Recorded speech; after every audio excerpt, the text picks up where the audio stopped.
No, baby, that's for somebody else. We're just gonna keep you right where you're at right now. It doesn't matter what you think. The Wrestling Realm presents Break It Down with Brian H. Hello, ladies and gentlemen. Welcome to this edition of Break It Down with Brian H. 76 episodes. Wow, new day, new goal. It's a new day in here. But before we get into that, let me let you know, make sure you are subscribed to the Wrestling Realm. Make sure you're subscribed each and everywhere you can get your podcast from. Make sure you hit the subscribe button down below, right here if you're watching on YouTube. So, you know what? Let's get into the top rope this week. Going up to the top rope. It's time for this week's Top Rope segment of the week. So, top rope this week, ladies and gentlemen, the New Day hold all the gold. I mean, you know, I'm not going to be one of those people sit up here and say, oh, they've always been my favorite group, because they wasn't. I mean, I always liked them, always respected them, but they just wasn't my favorites. But I will say, this has been great. This has been great for the culture. Make sure you check out Wrestling for the Culture each and every week. Here's a team. 5 years ago, I think we were on now. 3 years ago, 6 years ago. No, it's not that long. What's this? 2019. Sometimes I get years mixed up. So about in 2015, I remember the first time we saw the choir singing, "It's a new day, yes it is," and then the clapping. It's like, you know, I don't know if this is going to work. You had Xavier Woods, who was fairly new to the main roster. You had Big E, a guy who was with Dolph Ziggler, kind of like his henchman. And then you had Kofi Kingston, who was putting on great matches after matches after matches, whether it was Intercontinental title, U.S. title, or Tag Team titles, but never could get past that glass ceiling until now. Now these guys are your new, not only are they the Tag Team champions, as in Xavier Woods and Big E, but now we have the WWE Championship a part of the New Day. And the reason why I led with the Tag Team Championships, because that's normal. 6 times champions. They won it this past week on Extreme Rules. Excuse me. Won it this past week on Extreme Rules. But finally, this one meant more, I believe. I know as a fan of this group, this meant more because we saw them as WWE Tag Team Champions before. And that's when they kind of had like the Freebird rules, in this case New Day rules, where any 3 of them could switch out and be champions. But now, it's a clear cut that it's Woods and E, because Kofi Kingston is the WWE Champion. When he won the title at WrestleMania, it was an amazing moment. But as fans, you always wondered, how long is this reign going to really last? You know, then the next night they said it was going to be a unification match. And, you know, they'd already unified temporarily, or they had a winner-take-all match for when Becky became Becky 2 belts the night before. So now you're thinking, wait, are they going to really merge the Raw title and the Smackdown title, only to have that getting ready for this new thing with Fox? Instead, Kofi, you know, it was a stalemate, double disqualification. Kofi would beat Dolph Ziggler. He would beat Kevin Owens. He would beat AJ Styles. He would beat Samoa Joe. These are all the people. But that brings us to this point, folks. Now, he's getting ready to more than likely face Randy Orton. There was a 6-man tag match this past week on SmackDown. Joe, Elias, and Orton taking on a New Day. In the end, it was Randy Orton pinning Samoa Joe. This one has to have you worried, because we all know what happened with Kofi and Randy Orton when Kofi allegedly was going to get the push and he made a mistake. Randy Orton kept calling stupid, and then that led to suddenly Kofi just kind of dwindled in the wayside. This makes you wonder, is there a receipt coming?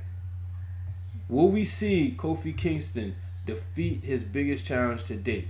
Obviously, when you look at SmackDown and you look at everything, this is the money matchup. Kofi Kingston versus Randy Orton. But this match right here could solidify Kofi Kingston's run as a WWE champion, beating one of the greatest WWE champions ever. Only time's going to tell, folks. So I'm hoping he does. We'll more than likely talk about that more as we get into SummerSlam. But now it's time for the Tapped Out. Here's our Tapped Out segment of the week. It's Seth freaking Rollins again. Yes, it's Seth Rollins again. I'm not happy. Seth Rollins will take on Brock Lesnar at SummerSlam. Now, we know Lesnar cashed in, giving Rollins that receipt that Rollins did with Lesnar at WrestleMania 31 back in 2015. But now Seth Rollins is going to have an opportunity to get his title back. Do I think he's going to win? No. When I looked at it, they had a 10-man battle royal cross promotional. The person I was really rooting for was Bobby Lashley. I was hoping Lashley could be the one to get it done. That's the matchup people have been wanting. And if you don't, you're lying. Then I was like, you know what? I'll even take Roman Reigns. Then it got down to Orton and Rollins. I was really pulling for Randy Orton. You know, Randy Orton got knocked out basically by Brock, or he got beat up really bad a couple years ago at SummerSlam. Why not have a rematch? Instead, we didn't get that. We're getting Seth Rollins. I know there's no rematch clauses, but this is the way you give it to us, so no, I'm not happy. But we'll see. Hopefully the man's man, get his gonads back. So let's move on. Oh, man. Bray Wyatt, folks. It was revealed. Finally, he has showed up. He came out. Finn Balor was doing his finish. And after he won his match, fans were into it. Lights go out and start flickering. And power started going out. And there was Bray Wyatt showing up and hitting his finisher that escapes my name right now. And this is going to be very interesting. I believe it was Bully Ray said on Busted Open Radio. I didn't listen to it. I saw a clip. What he said was, the people who had owned the character know it better. Basically, that was to summarize what he said. And it's going to be very interesting to see how creative Bray Wyatt can get, especially if we can't avoid it, talking in the Paul Heyman era now of Monday Night Raw. Want to see how far Heyman's going to let them go. Word on the street is they're getting ready to go PG. They get ready to ditch the PG because, the kids are growing up. So now maybe they'll get TV 14 or whatever. That's what I want to see. How far will these guys go with this Bray Wyatt character? Everything leading up to it I thought was brilliant. Scary, and this was certainly scary seeing him come out there with that mask. So I want to see what happens. It's definitely going to make for interesting television. And then rounding off the first part of the show, we saw Kevin Owens deliver a stunner during the main event of SmackDown to Shane McMahon. I really like where this is going. I know some people don't, but we gotta admit, when the McMahon's on TV, they draw ratings. You might not like it. People may not like Shane McMahon. I remember there was a time when Shane McMahon wasn't in the WWE and people was hoping he came back. So to have an antagonist and a guy who's constantly annoying like Shane McMahon is the boss, and then you got Kevin Owens who's speaking up for the people. This role fits him perfectly. We saw it in Ring of Honor with him and Jim Cornette. If you haven't, I encourage you to go check it out. Some of the best stuff in Ring of Honor history in recent memory. So I really enjoyed that story. Looking at Kevin Owens, looking at his body of work, looking at his build, I believe he can really pull this off, folks. I promise you, you will be entertained. So I'm going to go ahead and take a break. Got a word from one of my friends celebrating a birthday. You should support their show. Hey, what's up, everyone? It's your girl, Kelsey Nicole Nelson, host of Listen In with KNN on Fox Sports Radio, 96.9 FM and 1340 AM. And I want to make sure you are listening right here to Break It Down with Brian H., brought to you by the Wrestling Wrealm. And I'm back, ladies and gentlemen. So make sure you check out Listen In with KNN. Shout out to Kelsey. Want to wish her a happy birthday this week. So we got a new number one contender for the Smackdown Live Women's Championship, and her name is Ember Moon. I'm really excited about this. Ember Moon, Bayley said, Now that her chapter is over with Alexa Bliss, she would get to do what she wanted to do, and that's elevate the title. And she felt Ember Moon is the perfect person to do that.